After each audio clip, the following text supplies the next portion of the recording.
Introduction to cooling ponds. It is sometimes advisable not to locate power plant where condensing water facilities in a usual form of river are not available. In such cases, a choice goes to spray pond or cooling tower. The spray cooling pond is one of the simplest method of cooling the condenser water. Although it is not efficient, thousands of spray ponds were put into operation until the cooling tower came into the picture in 1920s. The construction of spray pond used for this purpose is very easy. The hot water coming out of the condenser is sprayed through the nozzles to expose maximum surface area of water to the air for effective cooling. The spray ponds are always surrounded with a wooden walls to prevent the wind from carrying the water particles. The following principles must be adopted for the design of cooling ponds. The long dimension should be placed board side to the prevailing wind. The spray nozzle should be placed 1 to 2 meters above the water surface to obtain the maximum cooling. The nozzle arrangement should be such that there is no interference between the different sprays produced. The disturbing pipes may be spaced 6 to 7 meters apart. A sufficient space, that is 15 to 20 meters, should be allowed between its last nozzle and the edge of the pond to prevent excessive spray loss. The pressure of 1.5 bar should be used at nozzles for better automation of water. The surface area of 2.5 to 3 meters square per liter flow of water per second should be provided. The lowered fans should be provided to reduce the carryover losses. The spray cooling pond are still preferred where the sufficient area at power plant site is available because the area required for spray cooling pond is 25 to 50 times that the area of a cooling tower. The another advantage of the cooling system is its pumping cost is less than the cooling tower as pumping head required is considerably less. Types of cooling ponds. The common types of cooling ponds used in a practice like single deck or double deck system. In single deck system, the spray nozzles are arranged at the same elevation and its effective cooling effect is less than the double deck system. In double deck system, the spray nozzles are arranged at a different elevation and its cooling effect is more than the single deck system as water comes in a contact with air at lower temperature. Now the natural or directed flow system. In natural flow system, the water coming out from the condenser is just allowed to flow into the pond as figure and the system is rarely used nowadays. In a directed flow system, the hot water coming out of condenser enters the middle channel as shown and has to traverse the pond several times before uniting the intake point. The water gets more time and passes over the more surface, so the cooling achieved is very efficient. Now, open or lowers fans. That is, in case of open pond, the drift losses will be more if the wind velocity is high, and this can be avoided by providing the lower fans. The disadvantages of cooling ponds are listed below. The area required for cooling is considerably large. The spray losses due to the evaporation and the windage runs high. There is no control over the temperature of a cool water. The cooling effect is reduced with the decrease in the wind velocity and if the load on the plant increases. The pond does not respond to the requirement when the maximum cooling is required during the increased load and it provides a minimum cooling in absence of wind flow. The cooling efficiency is low compared with a cooling tower. The spray cooling pond system is rarely used nowadays in a modern thermal power plant of very high capacity as it requires a large surface area which is rarely available. Cooling towers. The demand for electric power has increased to such an extent that it is now no longer justifiable to site the large power station near the riverside. The present trend is to locate the station near the load center with the use of large and highly efficient cooling towers. The cooling towers are desired when positive control on the temperature of water is required. The space occupied by the cooling system is considerable factor, and the plant is situated near the load center and far away from the adequate natural resources of cooling water. The principle of cooling the water in a cooling tower is similar to the evaporative condenser or the spray pond. The rate of evaporation of water in cooling tower is subsequent reduction in the water temperature depends upon the following factors: the amount of water surface area and exposed, the time of exposure, the relative velocity of air passing over the water droplets forming in the cooling tower, the RH of air and difference between the inlet air wet bulb temperature and the water inlet temperature, the direction of air flow relative to water. Now, higher the surface area, more time of exposure, lower relative humidity, higher difference between the WBT of air and water inlet temperature. The cross flow gives a effective cooling and reduces the tower size. The temperature difference between the WBT of incoming air and outgoing temperature of water is known as a cooling tower approach. The lower cooling tower approach is always desirable as it is an indication of effective cooling. Higher the quantity of water circulated, lower will be the approach of tower. The quantity of water circulated economically is also limited by the power requirements of the pump. The cooling tower is semi-enclosed device for evaporative cooling of water by contact with air.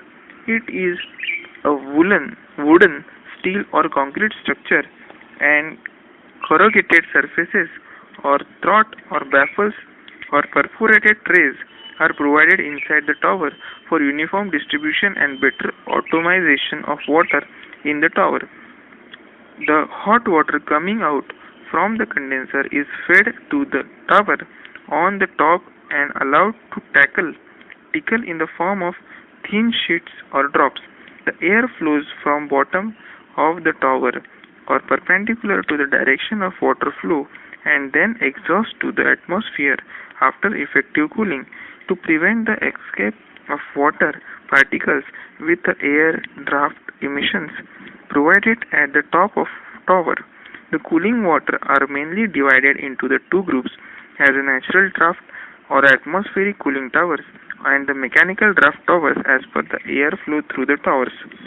Now the atmospheric or the natural draft cooling towers. In a natural draft cooling tower, air flows naturally without fan through the tower and provides the required cooling. The natural draft towers are further divided into three types: natural draft, spray filled tower. The arrangement of this type of water tower is consists of the air enters through the lower side and flows across the unit in the transverse direction. The air circulation through the tower depends on wind velocity. The capacity of this tower varies from 50 to 100 liters per minute per meter square of base area depending upon the air velocity. These towers are used only for diesel plants where the prevailing winds are not cut off by the obstruction. This is not used for high capacity thermal plant as a cooling range is limited and wind losses are high and there is no control over the outlet temperature of water. Now natural draft packed type tower. The construction of this tower is similar to the spray field tower except that water disturbing throat and fields are used which helps to break the water into small droplets. In this tower also the flow of air is crosswise and the flow of water. These towers are also rarely used in thermal power plant as the original cost due to the height requirement and pumping head required as high. Now the tower extreme length and the height and the narrow width require anchoring and to withstand the high winds. Now, third type, hyperbolic cooling tower.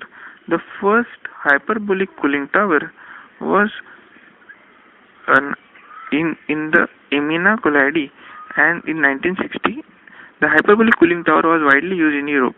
The arrangement of hyperbolic cooling tower is such that it is a steel reinforced concrete structure, mostly a slack that is empty space, and the bottom 10 meter above the air intake contains the packing over which the warm water flows. The shape of the stack is circular in plan and hyperbolic in profile. The operation of this tower is much like that of other natural draft spray cooling tower, with the hot water cascading over the timber with a timber splash type filling through which cooler air moves. Any cooling tower breaks the warm water into the spray or a film of water and exposes it to the flow of air. Some of the heat in the water is directly transferred to the air stream, and some of the water evaporates, providing the significant cooling effect.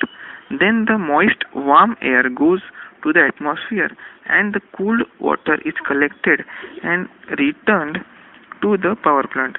As a natural cooling tower, there is no fan to create the flow of air in the hyperbolic cooling tower, but the flow of air through it is established by a chimney action.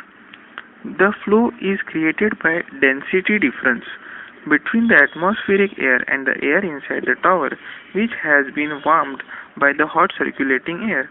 Higher the RH of the air, it contains more the water vapor H2O, which is lighter than the air, and net density of high humidity air becomes lower than the surrounding air. This difference in density provides a necessary pressure head for creating the flow. The difference in density is considerably small, so the height of the cooling tower required to create the positive flow of air is considerably large compared with the mechanical tower. The advantage of this tower over a mechanical towers are listed below.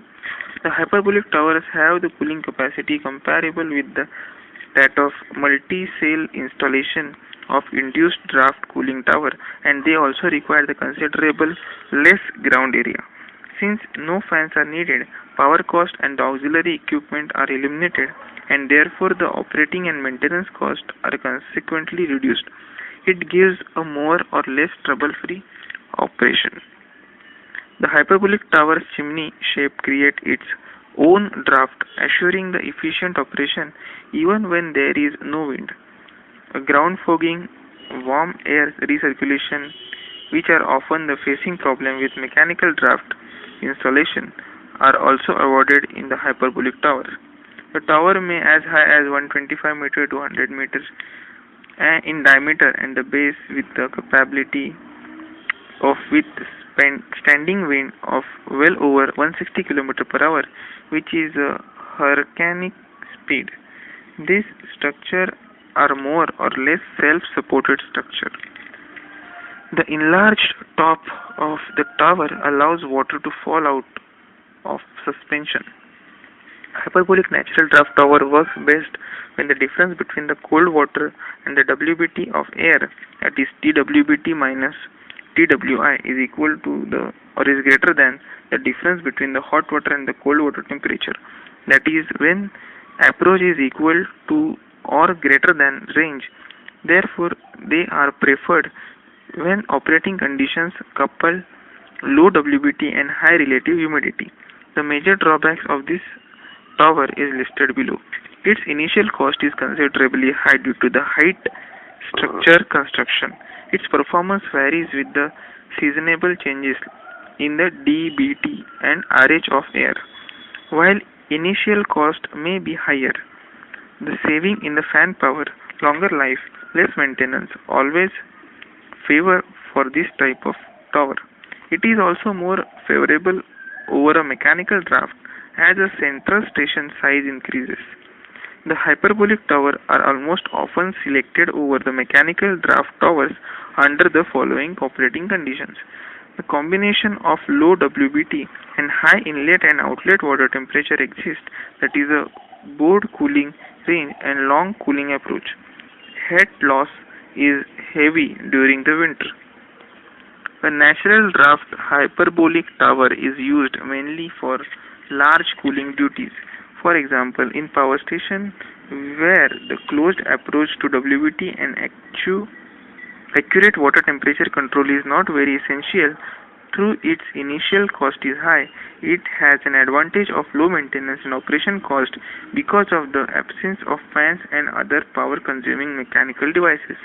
For construction, the technology is so developed that the natural draft cooling tower of 135-meter height and 100-meter diameter with the hardly 25 centimeter thick wall is designed and constructed by ECC Construction Group in India.